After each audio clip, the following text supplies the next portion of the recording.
Hey, what's up guys, it's Bill Hawk. Today I'm going to be talking about Alibaba stock and just Chinese stocks in general. And yeah, we know it's not looking so pretty right now for them because the Chinese Communist Party, or CCP, has been increasing regulatory scrutiny on them, causing the stocks to tank. China is on its way to becoming the largest economy in the world, and right now in fact it trails behind the US at second. So based on this fact alone, you can be assured that there are Chinese stocks that represent incredible value based on their price and growth. But that's arguable. But before I dive into it, I would like to say Yan Si Si Huan Yo, and that's basically my butchered version of saying please hit the like button.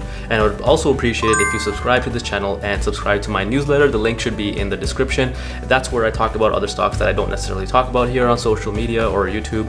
So yeah, if you want to stay up to date, then go ahead and do that, but let's get right into it. It all started with the IPO of Didi in the US stock exchange, which essentially is the Uber of China, except it has 90% market share there, and it's actually a lot more advanced than Uber is in the US in terms of its autonomous driving technologies and a few other things. It was supposed to be one of the hottest IPOs of the year, raising more than $4 billion at a market cap of over $100 billion. However, just 2 days after its IPO debut, Chinese regulators announced enforcements against the company because of how it uses, or rather misuses, customer data. But in essence, the CCP was afraid of their precious domestic data getting in the hands of US regulators. So they also had it delisted on the App Store, WeChat, Alipay. This caused the stock to plummet. It just right now in fact is trading at 50% below its IPO price. And I'm saying this with a smile, but it's actually pretty painful because they didn't stop there. In fact, they really want to send a message this time. So hide your kids, hide your wife, because they're coming after everybody. They also confirmed last week that they'll be banning private education companies from making a profit. So essentially all education should be restricted or confined to non-profit enterprises, which is crazy and scary to think because this was a $100 billion industry which was thriving, and they literally just eradicated overnight just like that. So it's pretty scary because what will they do next? Where are they going to stop? I can't even think of something comparable. Just imagine you work so hard your entire life to build a business and just overnight it's eradicated, literally worth nothing because the government said so. It's just incomprehensible to me. Because of this risk, Chinese stocks have been tumbling relative to their peers, because why would anyone want to invest in China? Let's answer that question, and it ties to what I was saying in the beginning of this video, that they are on track to being the largest economy in the world, and they do have companies that are extremely valuable like Alibaba that are priced way better than any US comparable. When we look at valuations across geographies, we notice China and more broadly emerging markets is trading at the lowest multiples, whereas US equities are trading at the highest differentials they've been in recent history.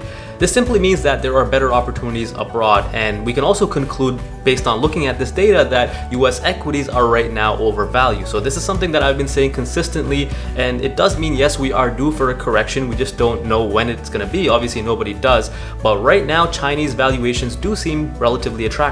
So how strong are Alibaba's fundamentals? And in order to do this, we need to for a second ignore geopolitical risk and just look at the business. And we'll start by looking at a breakdown of their revenues. The bulk of Alibaba's revenues are in a category they call core commerce, and this is made up of advertising revenue generated from a few brands, but mostly Taobao and Tmall. Taobao is a C2C marketplace, so think eBay, whereas Tmall is a B2C marketplace, so think Amazon. Tmall was actually a spin-off from Taobao, and as you can see right now, it has 63% market share of B2C online retail in China, in which JD.com trails in second. So yeah, it's like having Amazon, eBay, and a few other businesses actually bundled up in one, which is pretty neat. But the way that Alibaba generates their revenue is actually quite different than Amazon and eBay. Alibaba generates more than 50% of their revenues from advertising, which is very different than generating the revenue from merchant fees or direct commerce like Amazon. So as we know, advertising is a much higher margin business, and this just goes to show, like I mentioned in my Amazon video, if you haven't seen it, check it out, how much the potential is for Amazon in advertising, which obviously is not related to this video, but just a side note. Ignoring FX adjustments, the core commerce segment grew at 42% year over year in 2021, which is really impressive. That's up 8% from the year before. It's also very impressive and noteworthy that they were able to maintain an EBITDA margin of 31% with this growth. Overall, adjusted EBITDA margins did decline in 2021 to to 24%, but mostly due to the $2.8 billion fine from the CCP, which was for the violation of China's anti-monopoly law. But Alibaba is still a very profitable, fast growth company. Alibaba's cloud computing segment should be profitable very soon, and as we know from the US, this is a fast growing large market in which they already have a lead. In fact, they have already captured 40% market share in China cloud computing. In terms of free cash flow, my favorite metric, Alibaba has produced a whopping 26.3 billion in FCF last year. That's a 32% year-over-year growth. Assuming they can grow FCF at 15 to 20% over the next 5 years, which is a very conservative slowdown from their current growth, Baba would have a fair value of $265 USD, and that's a 42% upside from where it's trading today. Alibaba is at a steal of a price for where it's trading at right now. In fact, it's growing much faster than Amazon and is trading at lower multiples in almost every metric. Let's take a look at some valuation ratios from trailing 12 months data.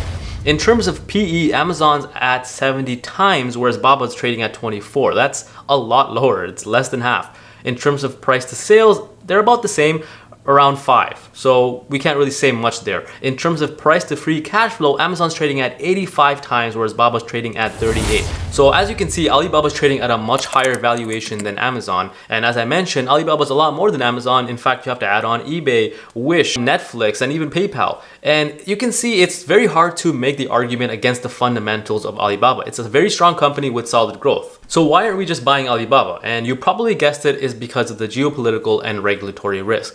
I personally can't see a reason why the CCP wouldn't want Alibaba to thrive both domestically and internationally, but they have to meet their objective of control, and that's the issue. They want too much control. I lost 36 grand in my main portfolio because I thought that the Biden administration was going to be improving the China-US relationship that Trump started to damage, but I was wrong. In fact, Biden isn't stopping here. In fact, he's going to continue to be aggressive towards China, and some of it for valid reasons. So this was a learning lesson for me, and I'm okay with it because I knew the risk I took and I knew the exposure I had in my overall portfolio. So before I talk about what I'm going to do going forward with Chinese stocks and emerging markets, I just want to address a political issue, if you will let me. Most recently, the US banned all imports from the Xinjiang region in China because of the reported abuses and forced labor of the Uyghur Muslim minority group there. China, of course, denies all allegations of human rights abuses, saying that their network of detention camps for the Uyghurs are for re-education. And I don't know what the hell that means, but it's pretty bullshit if you ask me. And I'm pretty sure the US doesn't give a shit about that anyway, but this is a trade war after all, and Xinjiang produces 85% of China's cotton and 20% of the world's supply, so that's a pretty big hit to them. And here are some of the brands still linked to the forced labor in the Xinjiang region, just for your awareness. Anyways, back to the regular programming. I'm sorry, it's just so hard not to get political when you're talking about geopolitical risk.